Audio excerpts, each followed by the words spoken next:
Hello guys, welcome to the new video. Today's video is very interesting.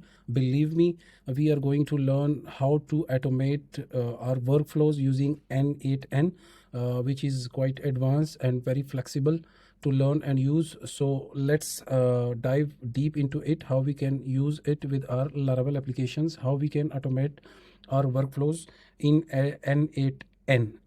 n8n. Okay, let's move on. First of all, let's move to the documentation. We can install it using npm on our local machine, but there is a second way which is very simple and friendly. Like we can try it without installing or our local machine, which is this way. You can try n8n without installing it using npx.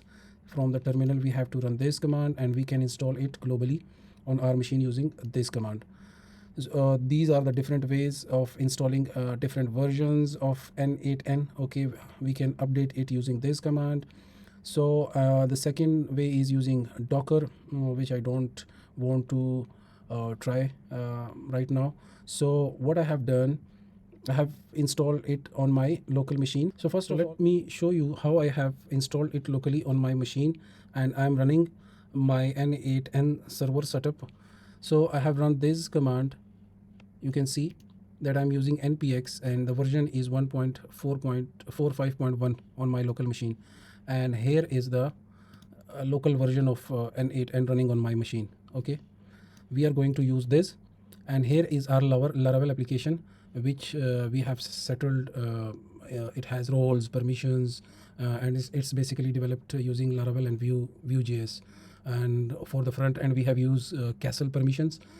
So before diving into it, let me explain few things about n8n. Use workflows in n8n. How we make workflows in n8n, it's a very simple way. We can go here and try to find the, like, let's suppose we want to make a workflow using webhook. So we will search for webhook. Here is the webhook. We will go create an item, delete an item. We can use any webflow here, or if we want to go for webhook, there is this webhook. We will settle all the things here, like HTTP method, it can be delete, post, etc, etc. Authentication, respond, each and everything is available there. So I'm not going to use it for this time, so I'm deleting it. I have already few workflows which I'm going to explore in this tutorial.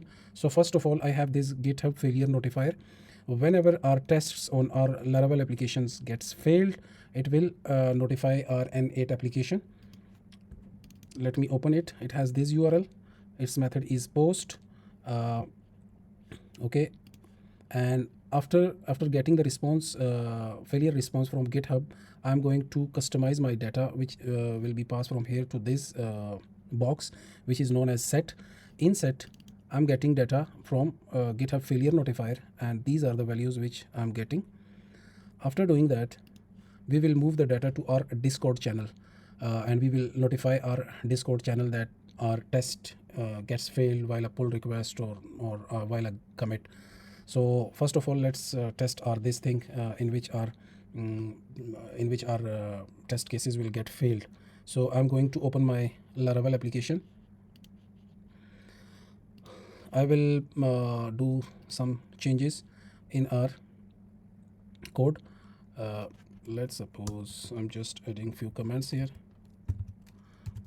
Commenting, okay, commenting done. So git add git commit testing failure. Okay, so before committing this, let's do one thing.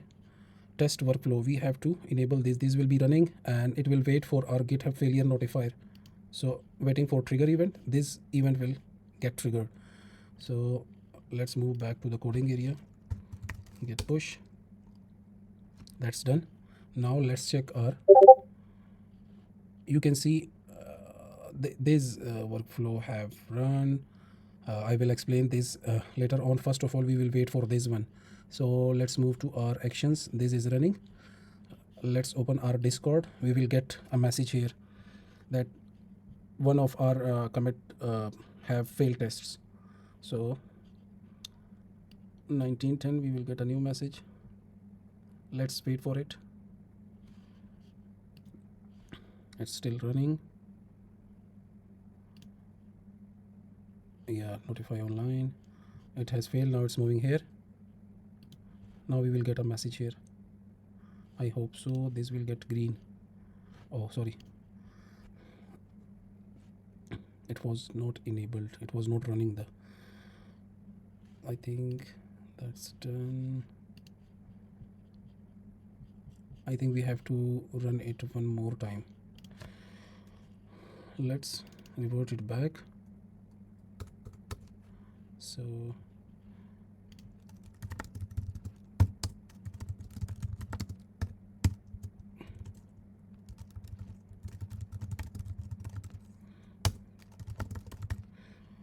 let me confirm that my trigger is running. Git push. Now we will focus on this run again. You can see, but I will explain it later. Wait for it. I'm waiting for this one. Oh yeah, it's again stopped.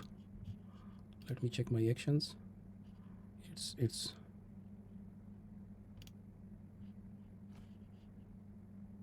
Laravel tests are running and it will get fail. Okay, and it will notify on failure. This will be sent to n8n, which is listening to this event. You can see this run. This has run successfully.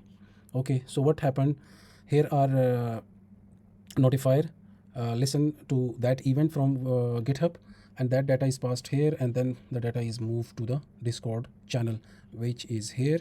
You can see that we got that message. Workflow repository is this one, and commit is this one. Set status fail. Okay, that is automated. Now let me explain the second one, which is if we get any GitHub pull request, then it will notify our n8n. It will edit the fields. What I'm getting, let me show you that I'm getting the basic response, which is no input data yet. Back to canvas. So basically it will get the data from GitHub, like the body who posted the PR pull request and the other details from pull request. So let me show you by running this workflow, and this will be as well passed to our same Discord channel, which is here. So I have to run it one more time and open a new PR.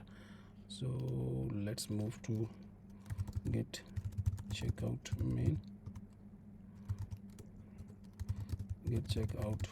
We are going to create a new branch, and it's feature testing PR. So let's do any change in our module policy. I'm just going to add some comments, commenting the PR. Okay, let's git add one more time.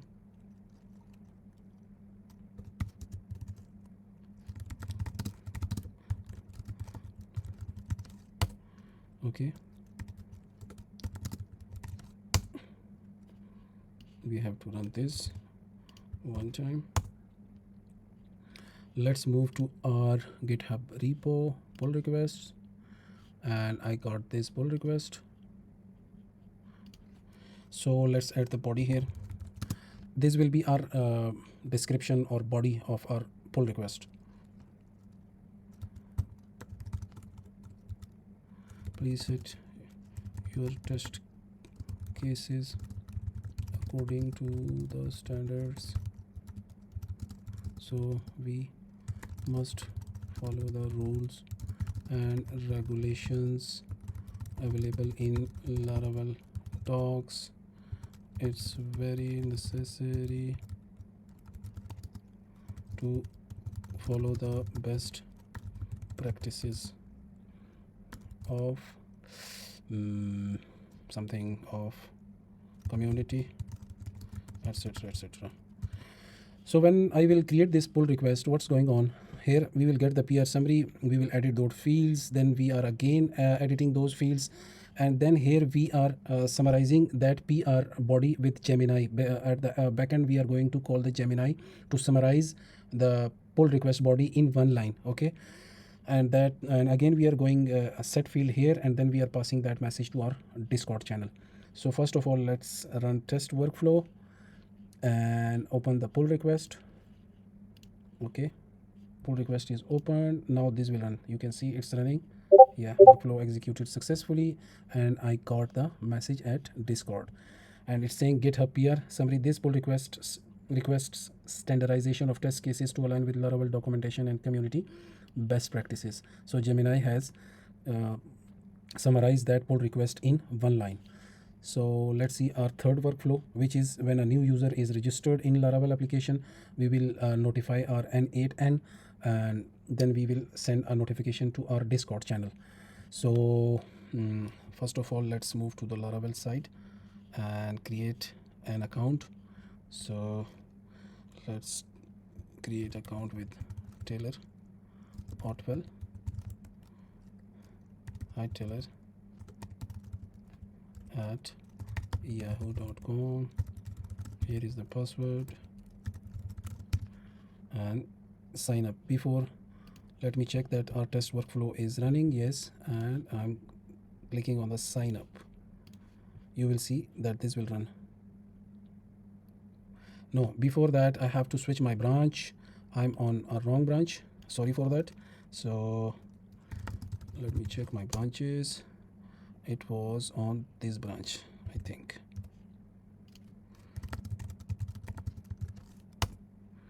Okay, let me check my listener here.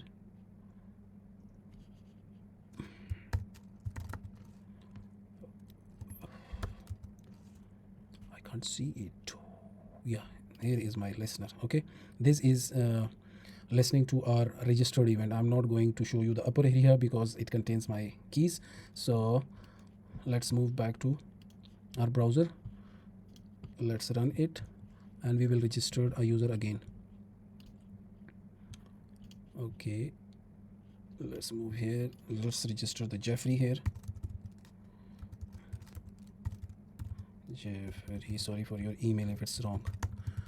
I'm sure it's wrong.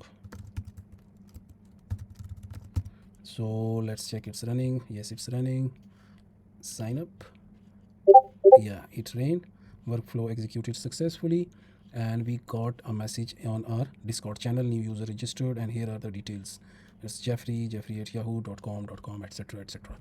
Okay, so this was our setup for n8n. It's local. You can see it's running on my local environment. There are different ways to run it, but it's the simple for learning purpose, for trying the things at your local machine. I hope you have enjoyed this content, this tutorial.